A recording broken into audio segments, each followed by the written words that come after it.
মুমিন জীবনে বিপদ যত বেশি, কষ্ট যত বেশি, তার সামনে সফলতা তার চেয়েও বেশি, ঠিক কিনা বলেন?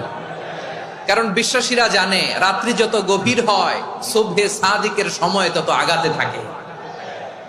গর্ভবতী নারীর পেটের ব্যথা যত বাড়তে থাকে, ঘরে নতুন মেহমান আগমনের সময় ঘনাতে থাকে। মুমিনদের উপর বিপদ, অত্যাচার, আপদ, পরীক্ষা যত বাড়তে থাকে, কালেমার পতাকা উড্ডয়নের সময় কাছে আসতে থাকে। বিশ্বাসীদের এগুলো হিসাব মিলানো অনেক আগে, এগুলো অনেক আগে হিসাব মিলানো। দুঃখের আধার শেষে সুখের আলো মিটি মিটি হাসে, চিল্লায় বলেন ঠিক কিনা? মুমিনরা বিপদে ভয় পায় না, তারা হতাশ হয় না, সুবহানাল্লাহ, তারা নিরাশ হয় না।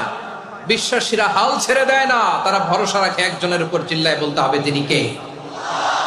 কারণ মুমিন জানে the grief isn't permanent, the test isn't permanent, the struggle in our life isn't permanent. আমাদের জীবনের দুঃখ, কষ্ট, স্ট্রাগল এগুলো পার্মানেন্ট নয়।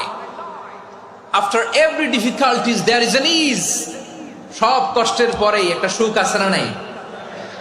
রব্বুল আলামিন বলেন ফাইন্না মাআল উসরি ইউসরা, ইন্না মাআল উসরি ইউসরা। ভয় পেও না, চিন্তা করো না, কষ্টের সাথেই আমি রেখে দিয়েছি স্বস্তি।